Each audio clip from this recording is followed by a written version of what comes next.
Okay, sure. Tell us a little bit about her. Okay. Good morning, everyone. My name is Dr. Paulette Hubbert. I am also a licensed clinical social worker, and I have a private practice, which is Inspired Wholeness, and I'll talk about how that ties in a minute. I have two adult boys. I'm divorced. What can I say? I don't know what else you want to know about me. I'm really not good about talking about me, but I'm going to talk about this program. But I'm really not good about talking about me. I am, as I said, I have a private practice, and I have a contract with the VA Community Services. And they had referred a woman veteran to me for anxiety. And when she came to me, after we got past the formalities, she started crying. And so as I sit there and I'm holding the space, and it's 10 minutes later and she's still crying. And I'm like, this is not anxiety I'm looking at. First of all, this is not anxiety. So I started to get worried. And every time she tried to talk, she started crying. And she cried the whole session. Toward the end of the session, I contracted for safety with her. She told me suicide was not an option because we always do that as a therapist. And she promised me she would come back the following week. She came back the following week, got past the formalities, she started crying again. And so about after 5 minutes or so, I said, well, let's not talk about why you're here. Tell me about you. What do you want me to know about you? And so she started telling, she had retired from the military. She had retired from a second career. She had raised 4 kids. They were all college graduates. Her and her husband were now empty nesters. And she didn't have, and now she had no distractions. And I was like, distractions from? And I'll make the story short. What she shared with me was that when she was early on in her career in the military, her supervisor raped her. There was sexual assault. And some of you already knew where I was going with this. And so, but the sad thing about it is that she had to work for this person and report to him for almost a year before he transferred to a new duty station. She never told a soul. And this was back in the 80s when DOD just established a sexual assault prevention program around 2004, 2005. She never told a soul. She never even told her husband. And she carried that weight for almost 40 years. And what was happening is now that she was retired and no kids, and the anniversary of it was coming up and she didn't have anything to distract her. So then I started researching, because I'm like, I'm retired from the military. That's not in my storyline. But I started researching. Female veterans have the highest rate of suicide in this country. Not all, even 6% higher than male veterans, and 24% higher than women that haven't served. And so hence, Warrior Our Truth was born. Services are limited. The VA just started providing services maybe 10 years ago, separating out because one size doesn't fit all. And they were grouping the females in with the males and then expecting them to talk about the traumas that they experienced. Really? So Warrior Our Truth, Wounded Warrior Project, everybody's familiar with them. They also just recently, maybe 5-6 years ago, started specializing in providing services to female veterans. So this is definitely a need for females. And so again, that's how this all started. Next slide. So I want, again, the problem that my business solves is to address the critical gap for services specific to trauma-informed for female veterans. We reduce isolation, suicide risk, and build community for the veterans. We also provide support and resources for female veterans that may be. This is a nationwide program. Program's only been going for about a year. It's a nationwide program. It's a 6-week online program where I have a team of experts that we educate, do psychoeducation, educate on trauma, relationships. I have a naturopathic doctor that educates on nutrition and mental health and how you can use nutrition to support your mental health. I have a bishop that educates on spirituality, and he's clear about making the distinction between spirituality and religion. It's a comprehensive program because mental health is not just mental talk, it's mind, body, spirit. And we also have an acupuncturist that educates the women from an Eastern medicine perspective and how Eastern medicine can also support them and help them with their trauma. That 6-week online program culminates into a 4-day retreat. That 4-day retreat, we continue to build on what they learned in the 6-week program. We'll rent a bed and breakfast or a resort or a home, a mansion-style home, so that the women, we all are there in the home together. I don't like hotels. They're not intimate enough, and they don't provide the space for them to be able to create community and relationships. There's never more than 12 women in a cohort because, again, I want them to be able to build relationships and peer support and be able to support each other. Our revenue stream, as right now, we're raising money through private funding. I do plan on applying for some grants that come up. Grants you can only apply a certain time of the year. So I do plan on but most of our funding has been through individual contributions at this point.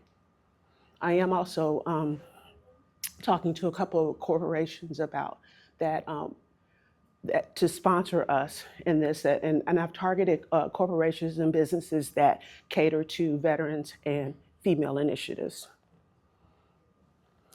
So we offer dedicated services. I just talked about the 6-week online program. And our ID client, any female that has served, we don't turn anybody away. There is a screening process to make sure that they're appropriate for group counseling and group education, but we typically don't turn anybody away. It is gender specific, so what's unique about the program and what differentiates you is this is a holistic program. Again, we're mind, body, spirit, and so we address all of those components in a comprehensive way so that they can really have an opportunity to heal in all areas, because if mind, body, and spirit, if one thing is off, everything is off. So we try to help them get back to creating that balance. There you go. My challenge question: what strategies, partnership, target audiences, and messaging approaches will most effectively position my nonprofit to attract sustainable funding? Because that's what we need at this point, is sustainable funding. Yes, sir. So I recently worked with a donor consultant on a nonprofit that I'm currently on the board with, and the technical term is called a case for support. Okay. Okay, and so you want to do some research, jump into AI, jump into what is a case for support, what does it look like, what are the components. Okay. It's probably a 3 to 6 page document.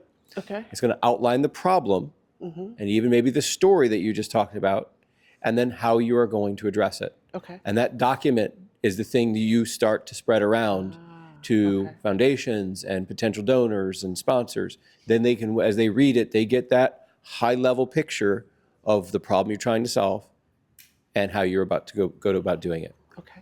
Okay. Thank you for that.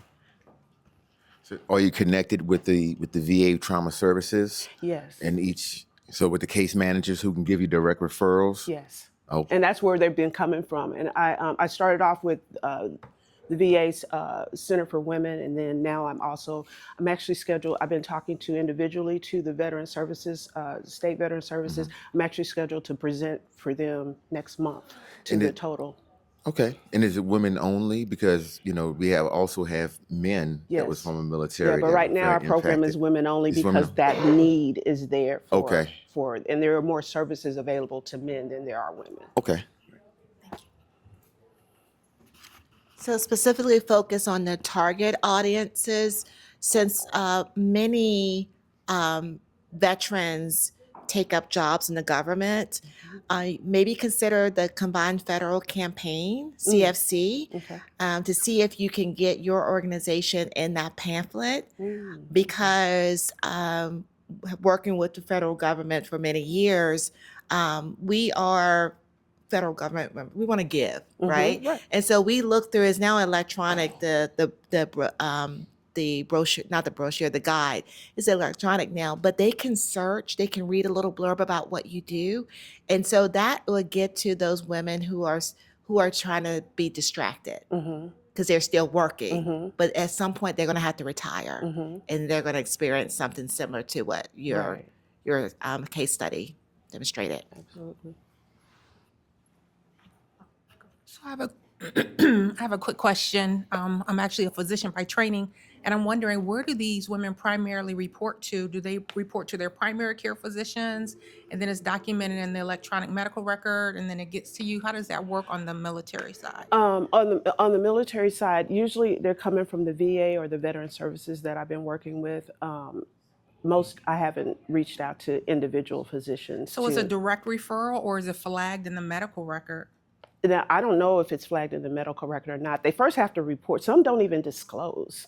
So it has to be. So I don't know if it's actually flagged in their medical record, and some don't disclose. Like this woman I just gave an example. That's She why I'm never told wondering how they're, anybody. because if they're, I'm thinking it's got to be some way to flag it in the medical record, and then you will be listed as part of that referral system. But if they're not even disclosing, then that's another barrier. Yeah, yeah. With regards to the VA and the referrals that they're giving you, is that because you're seen as a provider underneath Yes. the community care network? Yes, I'm Okay, a provider perfect. under community Okay. care. In regards to partnerships and stuff like that, have you looked at organizations like Northern Virginia Veterans Association, Volunteers of America, Streetlight, Outreach Ministries, or anything like that? I'm only aware of one that you just mentioned, so I'm glad you guys are recording this. No, I'm only aware of one of those organizations. Yeah, so Northern Virginia Veterans Association is basically kind of like what you're trying to do right now. They're focusing on women veterans, and they're trying to get grants in support of that. And they're also trying to find resources. So I feel that you would probably be a good resource for them. Okay.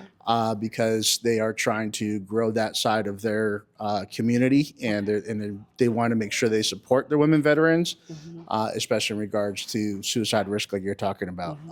That's one of those things that they were actually talking about before I left them a few months back. Okay. And the reason I bring up Volunteers of America and Streetlight Ministries is because there are a lot of veterans that are also in need of other help, right? So they go to Volunteers of America. They go, homeless women, veteran women. They go to places like Streetlight Ministry for homeless issues as well, right?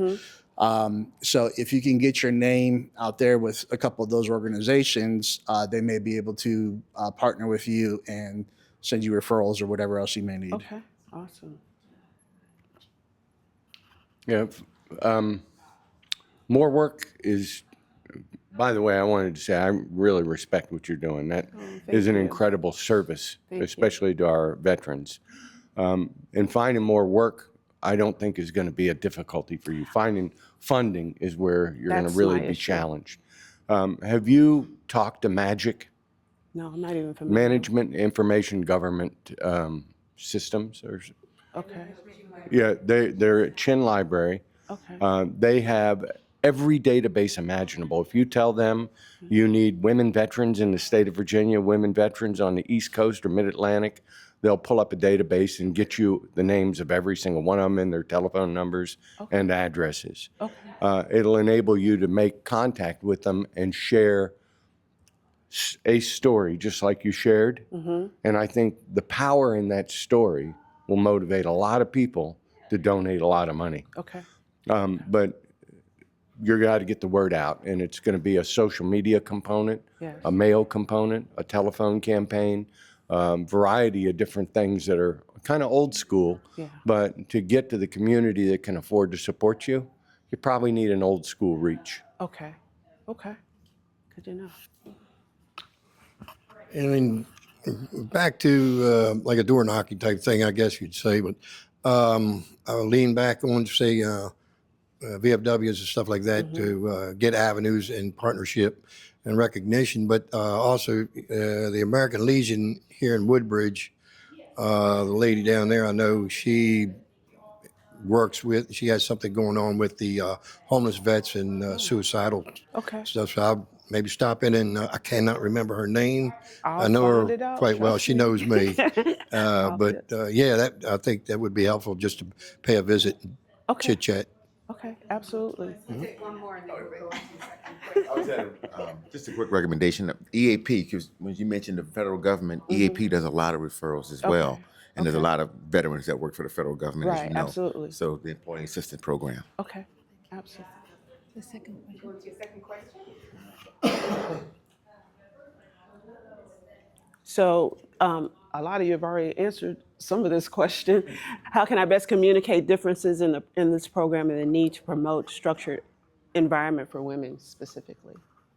So how do I communicate the need and the critical need in that one size doesn't fit all in providing services? What you're doing right now is what you need to do.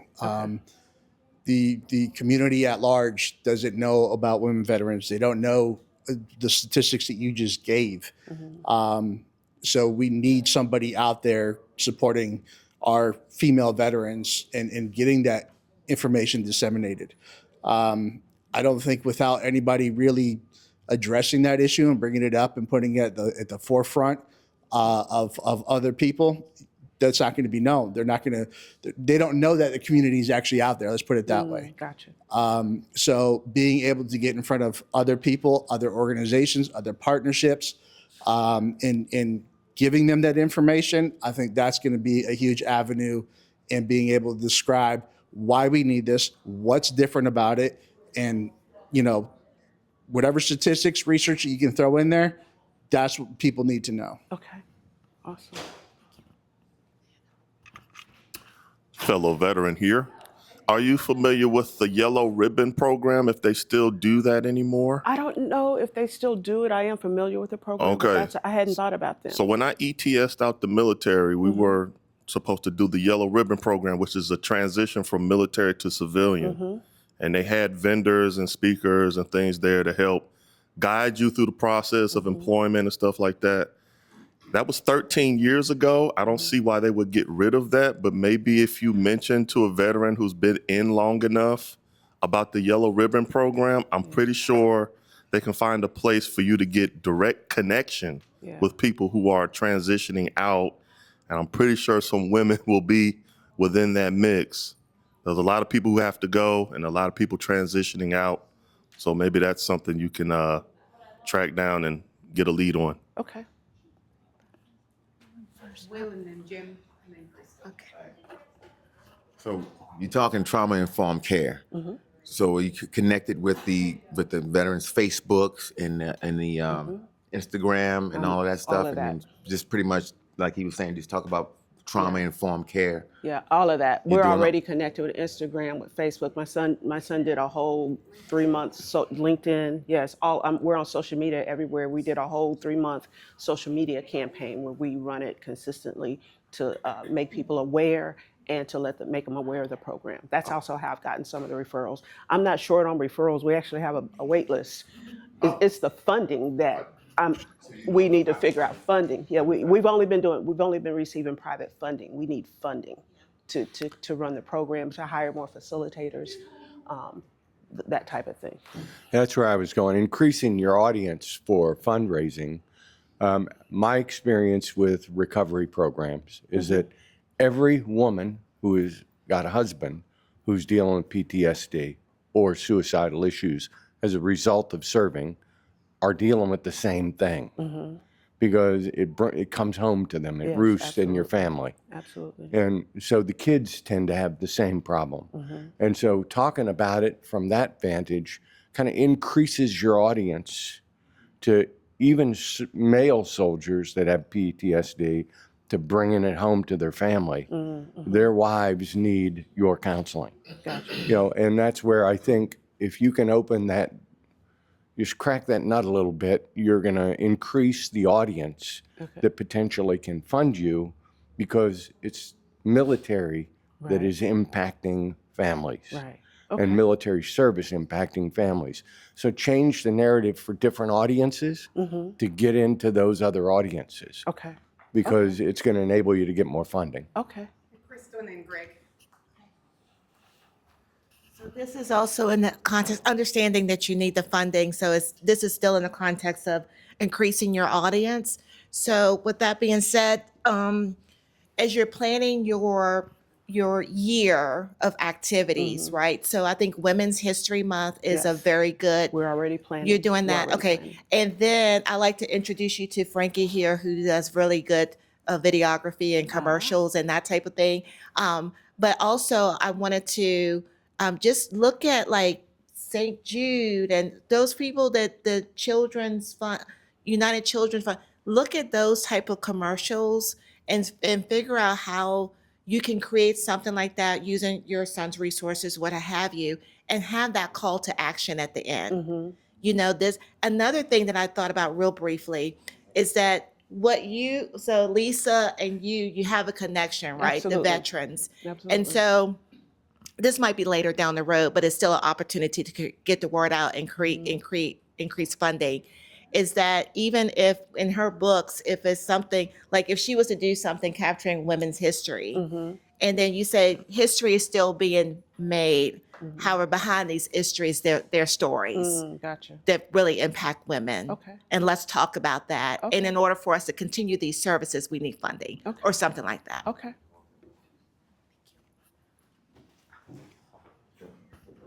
So I'm going to jump on the question that says, how do I best communicate the differences? And so kind of along the lines of the case for support, this might be something I'd add to that, would be a comparative analysis. So think of 2 dimensions. I'm looking at gender and structure. So if I have 4 quadrants, I have a box for male, and a box for female, I have a box for structured and unstructured. And then you do a survey of what's out there, and yours is in the structured female box. Gotcha. And everything else is in the other 3. I like that. You see what I'm saying? Uh-huh. And that's a quick visual to say we're different I got it. because we're for women and we're structured. Got Now, if there's other programs that go in your box, then you can say this is how we differ from them. Gotcha. We're doing this service, not that service. That's a very, to your question, how do you communicate how you're love that. how you're different? Okay. And that's where I would go with that. Okay. I love that. Okay. As you mentioned, you're looking for funding and that kind of stuff. Do you have anybody that you're currently working with to look at what grants are out there or anything like that? I'm talking to 2 different people. They're making proposals at this Got it. point. Perfect. So one of the entities I would actually look at as well for grant is Virginia's Department of Veteran Services. If you haven't looked into that, Okay. I haven't. they do provide grants for organizations like yourself, to specifically target the audience that you're looking at. Okay. I don't know what the VA may have for grants as well, but there's all sorts of other, right? There's other, grants in the federal government you may be able to also look at as well that are specifically targeting women veterans. Okay. Are you familiar with Willing Warriors? Not Wounded Warriors, but Willing Warriors. They're out in Haymarket. I think they would be a fantastic connection for you. They do it's like a retreat center. So when people get out of the military, they can give them kind of a vacation Okay. almost, that sort of environment. But they're really good at fundraising. You can tell from their website. I would check them out, go visit them, and just share notes. Okay. I think it Okay. could really be big. Okay. Awesome. I'm glad you're recording all of this because I also know about research that is done every year. It's about a photographer in Arlington. He does like this big fair with all services and resources for veterans. Okay. So maybe you can connect with him and have a table there so you can offer all this. Okay. Okay. Anybody Awesome. else? 1 minute left. We can do our final question since we have no one else. So thank you so much. Great presentation. What can our 1 Million Cups do for you to help you in the community? You guys have. The information and all the recommendations and resources and just, where you can spread the information and the word about what we're doing and how we, not only participants, but how we can raise funding. But you guys have given me a wealth of information already. Thank you, Dr. Paulette. All right, It's thank awesome. you. Give her a round of applause. Thank you.